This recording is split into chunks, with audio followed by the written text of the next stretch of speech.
বর্ষাকালে মুরগি এমনি একটু কম ডিম পারে, এই ডিমের দাম বাড়লো কেন সেটা নিয়েও চিৎকার। মানে বাঙালি ভালো হওয়ার সম্ভাবনা আমি দেখতেছি না। মুরগির ডিম একটু কম পারলে ডিমের দাম বাড়বে, তাতেও তোদের সমস্যা। দেখ ভাই, আজকে তোদের কারণে আপারে ছাড়া ফার্স্ট ঈদ করলাম।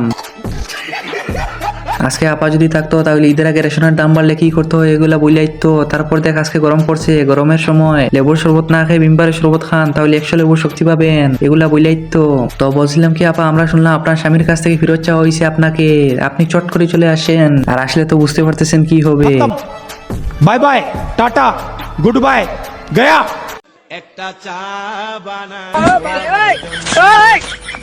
আদা দিও, এলাচি দিও, চিনি দিও সামান্য, একটা চা বানাও আমার জন্য।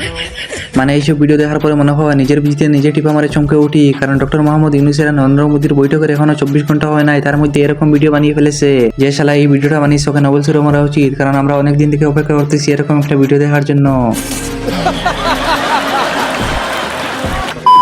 হ্যালো এভরিওয়ান, অস্থির বাঙালি সিরিজের নতুন আরেকটা পর্বে আপনাদেরকে স্বাগতম। তো প্রতিবারের মতো আজকের ভিডিওটা হবে অনেক বেশি মজার, তো চলুন ভিডিওটি শুরু করা যাক। গাইস, ভিডিও শুরু করার আগে মজাদার একটা ফানি ভিডিও ক্লিপ দিয়ে শুরু করতে চাই। যদি ভিডিওটা ভালো লাগে তাহলে অবশ্যই আমাদের চ্যানেলটা সাবস্ক্রাইব করে আমাদের পাশে থাকবেন। আজ কি পার্টি কা ইন্তজাম হো গিয়া।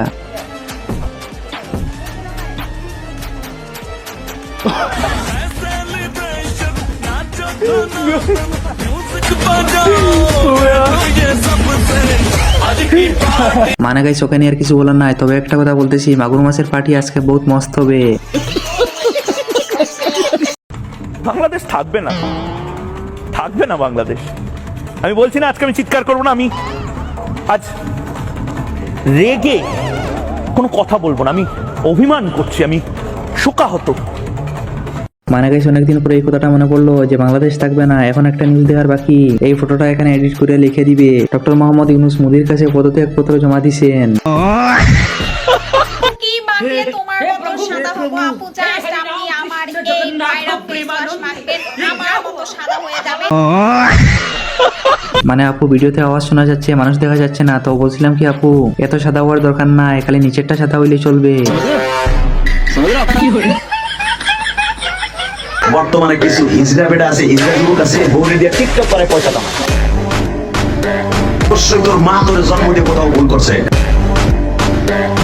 মাও বের হয় না যারা টিকটক করে বউরে দিয়া তালাশ করে দেয়। তোর দাদিও কোনদিন বোরখা ছাড়া বাইরে হয় নাই, অবশ্যই তোর বাপের মধ্যে ভেজাল আছে, তা না হলে কোনোদিন তোর বউরে দিয়ে ব্যবসা করে দিতে পারছ না। মানে হুজুর, আপনার কথা আমিও একমত, কিন্তু বউ ব্যবসায়ীদের লজিক শুনলে নিজের কাছে মনে হয় যে বলে পৃথিবীতে চলে আসছি, আর ওদেরকে কেউ কিছু বললে বলে ব্যবসা করতেছি আর ব্যবসা করা হালাল। ওদেরকে কে বুঝাবে ব্যবসা করা হালাল, কিন্তু বউ ব্যবসা নয়। Friends, I present to you my friend, India's friend, the President of the United States of America, Mr. Donald Trump. Mr. Donald Trump. India-USA relations are no longer just another partnership. It is a far greater and closer relationship.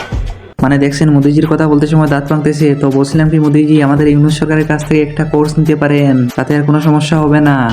এখন আবার অনেকে বলবেন 2020 সালে Donald Trump স্বামী বিবেকানন্দর নাম ভুল বলছিল, তাই এটার প্রতিশোধ নিয়ে নিল মোদি।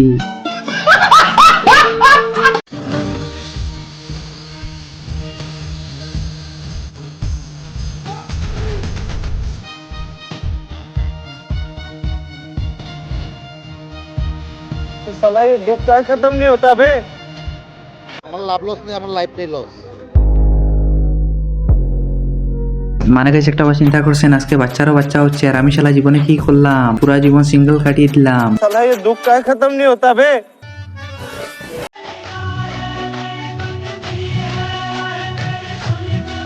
বাংলাদেশ এমন একটা দেশ যেখানে সুন্দর স্মার্ট সুদর্শন ছেলেরা সব জামার দোকানে জুতার দোকানে কাজ করে, আর যত সব টাকলা আইলা ঘুরিওয়ালা গুলো সরকারি চাকরি করে। কেন ভাই, মানে এটা কেমন সায়েন্স?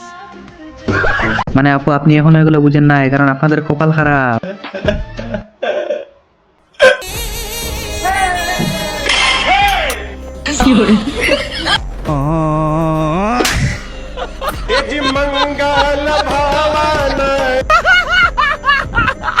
মানে গেছে এটা আমার বন্ধু ছাড়া আর কেউ হইতে পারে না। শালা কট খাইছে করে বউ রেখে বারে বিরিয়ানি খাইতে যায়, এখন টেলা সামলা।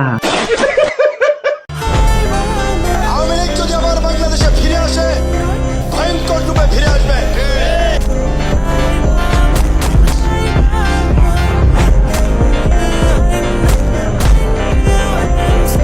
মানে বলছিলাম কি ভাই, কখনো শুনছেন নাকি সাগরের মাঝখানে নৌকা ডুবার পরে নৌকা আবার বাইশে ফিরে উপরে উঠছে?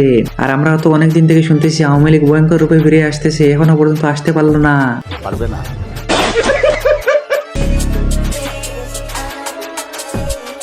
সকল শিশুর জন্য এটা দেখার পরে আমার বন্ধু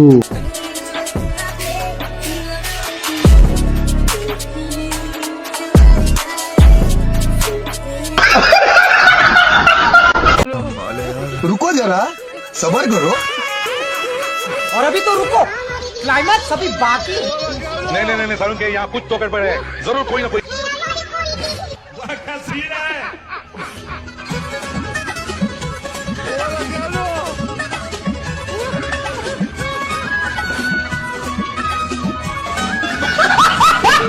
মানে শেষ পর্যন্ত এগুলো দেখারও বাকি ছিল, কিন্তু আমার সাথে এগুলো হয় না কেন?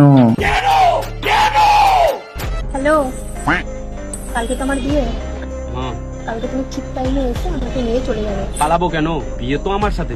ও সরি, আমি না আমার বয়ফ্রেন্ডকে ফোন করতে গিয়ে আপনাকে ফোন করে ফেলেছি।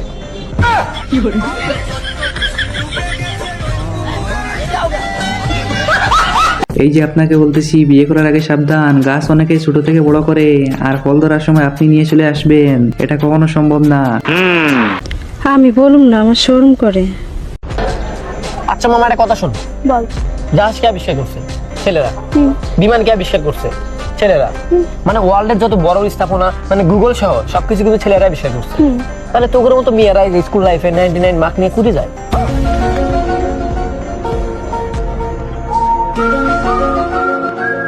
আসলে গাছ এটা বড় বিষয়, কিন্তু আমি অনেক সময় চিন্তা করে দেখছি যে ডেগ মাস্টারি করতে যোগ্যতা লাগে, এটা তুমি আমরা কারোর কাছে নাই। কারণ আমার কাছে মনে হয় যে এই 99 মার্ক এখানেই চলে যায়। गजब बेइज्जती है।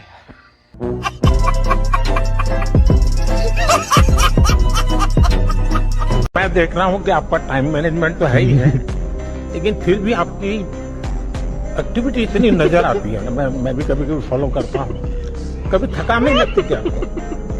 মানে মোদিজি আপনি সবকিছু শেষ করে আপনি এই জায়গায় হাত দিয়ে দিছেন, এই কাজটা কিন্তু ভালো করতেছেন না, এখনো সময় আছে, ভালো হয়ে যান। বিশ্বে ইসলাম ধর্মের অনুসারীর সংখ্যা এত দ্রুত গতিতে বাড়ছে যে মুসলমানরা সংখ্যায় খ্রিস্টানদের ছাড়িয়ে যাচ্ছে। 2050 সালেই ইসলাম হবে বিশ্বের সবচেয়ে বেশি মানুষের ধর্ম। যুক্তরাষ্ট্রে 2050 সালের মধ্যে প্রতি 50 জনের মধ্যে একজন থাকবেন মুসলমান। ভারতে মুসলিম জনসংখ্যা 20 কোটি 70 লাখেরও বেশি।